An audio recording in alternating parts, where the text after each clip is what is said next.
Bismillahirrahmanirrahim. Assalamualaikum warahmatullahi wabarakatuh. Anakku sekalian, jumpa lagi dengan saya Bapak Arif SPD akan melanjutkan materi pembelajaran IPS pada hari ini.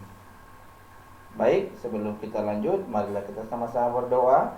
Semoga apa yang kita pelajari pada hari ini mendapat berkah dari Allah Subhanahu wa taala. Doa dimulai. Selesai masa pandemi ini, anakku sekalian, jangan kita menyurutkan semangat kita untuk belajar, walaupun belajar itu dilaksanakan di rumah masing-masing. Olehnya itu, marilah kita tetap patuhi protokol kesehatan, rajin cuci tangan, pakai masker, dan hindari dengan kerumunan dengan orang-orang banyak. Anakku sekalian, sebelum kita mulai pembelajaran pada hari ini, mohon disiapkan buku tulisnya, pulpennya, dan yang paling penting adalah buku siswanya yang telah dibagikan dari sekolah masing-masing. Anakku sekalian yang saya banggakan, minggu lalu kita sudah belajar tentang bentuk-bentuk interaksi sosial, tapi terkhusus pada interaksi sosial asosiatif. Nah, khusus materi pada hari ini anakku sekalian, yaitu bentuk-bentuk interaksi sosial disosiatif. Adapun tujuan pembelajaran yang akan kita capai pada hari ini adalah ada dua. Yang pertama, menjelaskan pengertian interaksi sosial disosiatif. Kemudian yang kedua, menjelaskan 3 bentuk interaksi sosial disosiatif. Itu akan menjadi tujuan pembelajaran kita pada hari ini. Kemudian anakku sekalian, untuk mencapai tujuan itu, maka beberapa konsep yang akan kita pelajari pada hari ini. Yang pertama, pengertian interaksi sosial disosiatif. Kemudian yang kedua, bentuk-bentuk interaksi sosial disosiatif.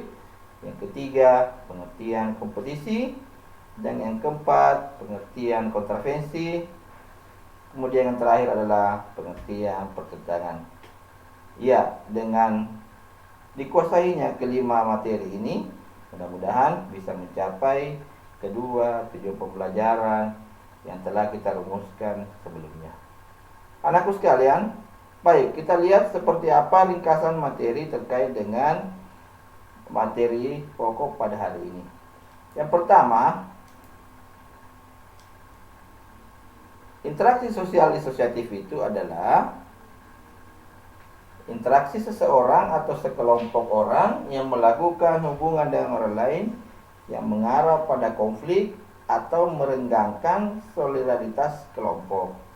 Ya, jadi sangat jelas sekali bahwa disosiatif itu cirinya mengarah pada konflik atau merenggangkan solidaritas kelompok. Nah, misalnya anakku sekalian, 2 kelompok yang sedang melakukan interaksi atau berhubungan, kemudian pada akhirnya terjadi perselisihan, kemudian muncul rasa kebencian dari kedua kelompok itu. Nah, kemudian bentuknya interaksi sosial disosiatif itu anakku sekalian ada 3. Yang pertama ada kompetisi, kemudian ada kontravensi, dan ada pertentangan atau konflik. Jadi biasa disingkat 3K: kompetisi, kontravensi, dan konflik. Oke, itulah bentuk-bentuk interaksi sosial disosiatif. Kemudian, anakku sekalian, ada satu buah gambar yang bisa kita lihat pada tayangan ini. Coba anakku sekalian lihat, amati baik-baik, kira-kira gambar situasinya seperti apa. Oke, terima kasih anakku sekalian. Gambar ini adalah sebuah pertandingan futsal yang diikuti oleh 2 klub olahraga. Oke. Kemudian kalau kita lihat konsepnya, kompetisi itu adalah suatu proses individu atau kelompok yang bersaing untuk mencari keuntungan melalui kehidupan tertentu. 2 kelompok yang bersaing untuk menjadi seorang pemenang atau menjadi kelompok yang berstatus sebagai pemenang pada persaingan itu. Kemudian contohnya anakku sekalian, yang dimaksud dengan kompetisi yaitu persaingan antar 2 calon dalam pemilihan ketua OSIS. Bisa juga persaingan dua klub dalam kejuaraan bulu tangkis.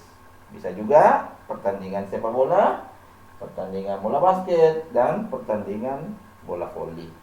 Intinya, jika selesai kompetisi atau persaingan, maka muncullah sebuah grup atau seseorang yang akan menjadi pemenang. Biasanya yang kalah, disitulah akan muncul benih-benih dari ketidaksukaan kelompok atau perorangan yang berstatus pemenang itu. Kemudian berikutnya anakku sekalian, tayangan berikutnya ada yang disebut dengan kontravensi. Kontravensi itu secara teorinya mengatakan bahwa gejala-gejala adanya ketidakpastian mengenai diri seseorang dan perasaan tidak suka yang disembunyikan, kebencian atau keraguan terhadap kepribadian seseorang. Jadi intinya anakku sekalian, ada benih ketidaksukaan kepada seseorang atau kelompok, akan tetapi itu disembunyikan dalam hati. Merasa benci kepada orang lain, merasa benci kepada kelompok yang lain, tetapi disembunyikan dalam hati. Misalnya anakku sekalian, OSIS di sekolah kita mempunyai suatu rencana kegiatan. Akan tetapi suatu kelas tidak setuju dengan rencana itu. Akhirnya berkembang rasa tidak suka atau benci, namun disembunyikan dalam hati. Mungkin anakku sekalian pernah mengalami yang namanya kontravensi. Oke. Baik, kemudian tayangan berikutnya adalah gambar dua kelompok atau gambar demonstrasi yang sedang anarkis. Nah, ini adalah juga merupakan suatu interaksi yang sangat merugikan. Kenapa? Karena pada akhirnya akan menimbulkan banyak kerugian. Rugi harta, kadangkala juga ada yang terjadi adalah rugi nyawa seseorang ketika mengalami korban pada saat demonstrasi. Nah, kita lihat teorinya, konflik itu adalah suatu proses di mana individu atau kelompok berusaha memenuhi tujuannya dengan jalan menentang pihak lawan atau memaksakan kehendak kepada orang lain secara memaksa dengan ancaman dan kekerasan.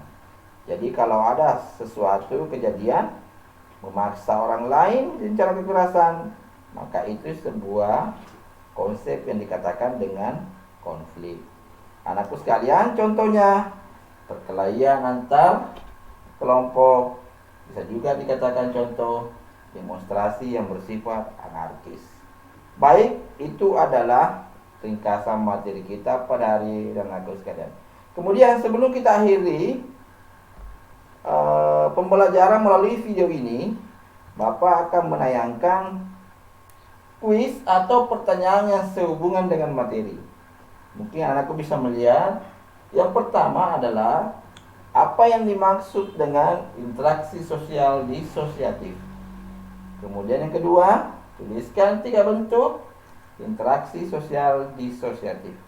Dan yang ketiga, apa yang dimaksud dengan kompetisi, kontravensi, dan konflik.